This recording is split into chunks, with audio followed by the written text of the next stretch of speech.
जय शिवराय मित्रांनो, भटकंती चॅनलमध्ये सहर्ष स्वागत। आज आपण अशा ऐतिहासिक वस्तूला भेट देत आहोत की ज्याचे नाव आहे उमरखिंड, अर्थात समरभूमी उमरखिंड। या ठिकाणाला आपण भेट देत आहोत। माझ्या पाठीमागे पाहू शकता कुरवंडे गावचा हा पाठीमागचा परिसर आहे। थोडक्यात याला नागफणी पॉइंट म्हटला जातो।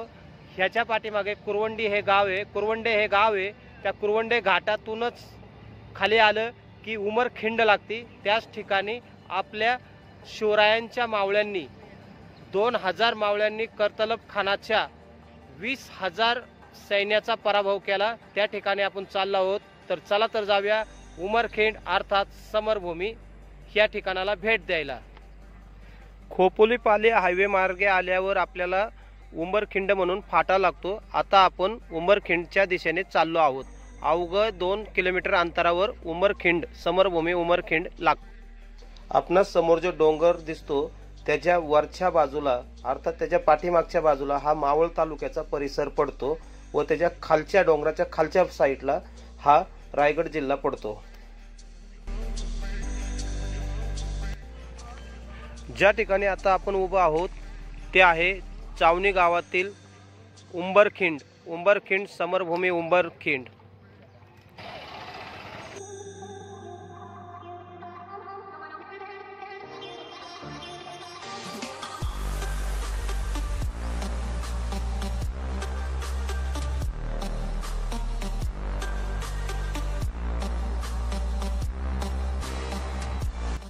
कमानीच्या आतमध्ये प्रवेश केल्यावर समोरच आपणास दिसती ती युद्धभूमी।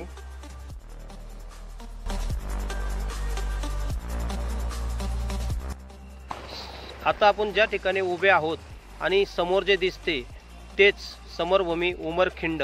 याच ठिकाणी खानाच्या 30,000 फौजेचा अवघ्या 2000 मावळ्यांनी दारुण पराभव केलेलं हीच ती भूमी, युद्धभूमी उंबरखिंड।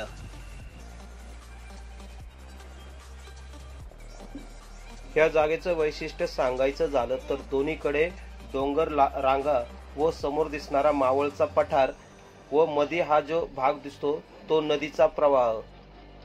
ह्या नदीला पावसाळ्यात पाणी असते व उन्हाळ्यात ही नदी कोरडी पडते। उंबरखिंडमध्ये मराठा वीरांनी ह्या रणभूमीमध्ये विजय मिळवला। त्यांच्याच विजयानिमित्त ह्या ठिकाणी स्तंभ उभा केला आहे। त्या स्तंभाला नतमस्तक होऊन त्याच्यावर जो लेख लिहिलाय तो आपण वाचून घेऊया आणि ह्याचा इतिहास जाणून घेण्याचा आपण प्रयत्न करूया।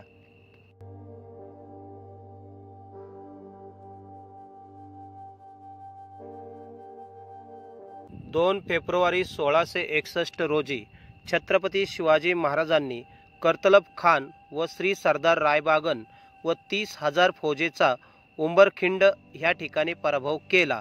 खान कोकण काबीज करण्यासाठी आंबेनाळ उमरखिंड मार्गे उतरणार हे महाराजांना समजताच त्यांनी स्वराज्याचे सरसेनापती नेताजी पालकरांना पुढे जाऊन छावणी टाकण्यास सांगितले।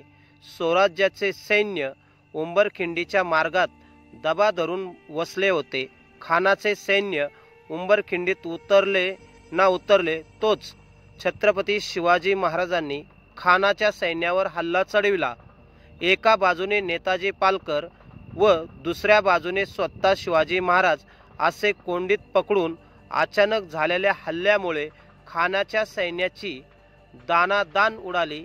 खानास माघार घ्यावी लागली। ह्या लढाईची वैशिष्ट्ये अशी की कमी सैन्याने प्रचंड शत्रूचा गनिमी काव्याने पराभव केला।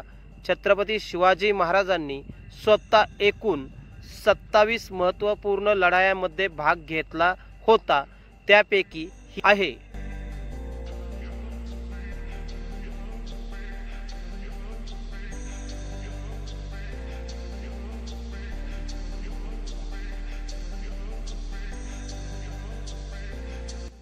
विजय स्तंभावर आपणास एक शिल्प दिसते। हे शिल्प शिवछत्रपती शिवाजी महाराजांचे असून त्यांचा पेहराव हा घोड्यावर असून अश्वरूढ घोड्यावर असून अंगात चिलखत, डोक्यात जिरेटोप, हातात धनुष्यबाण व भाला तसेच कमरेला भवानी तलवार, युद्धाचा हा पेहराव दिसून येतो। त्याचप्रमाणे ह्याही रणभूमीमध्ये असाच पेहराव छत्रपती शिवाजी महाराजांचा तसाच हुबेहूब पेहराव शिल्पकाराने या विजय स्तंभावर साकार केला आहे।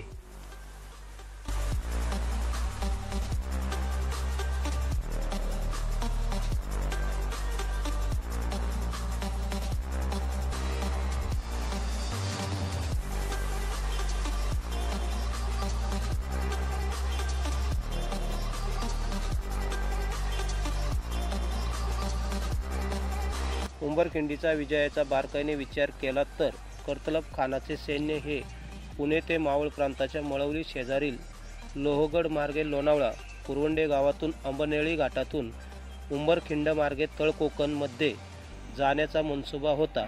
महाराजांनी लोहगडाच्या पायथ्याला देखील खानाच्या सैन्याला रोखता येत होते, पण तसे न करता त्यांना तिथून जाऊन दिले व पुढे उंबरखिंडीमध्ये दाट जंगलात एकेरी मार्गात अडवून हल्ला केला। कारण मराठा सैन्याला तेथील भौगोलिक परिसराची माहिती असल्यामुळे खानाला रोखता आले।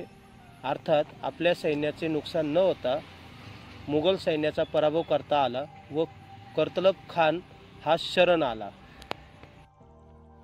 शिवप्रेमींनो, भावांनो, जेवढा आम्हाला ह्या व्हिडिओमध्ये आपणास दाखवण्यात येईल तेवढा आम्ही तुम्हास दाखवण्याचा प्रयत्न केला आहे।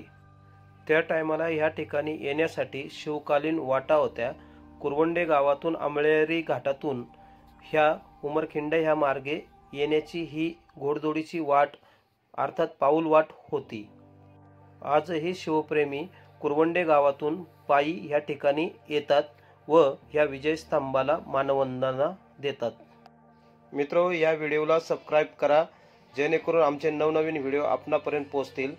आमचा हा व्हिडिओ कसा वाटला हे कमेंटमध्ये आम्हाला जरूर सांगा। जय शिवराय।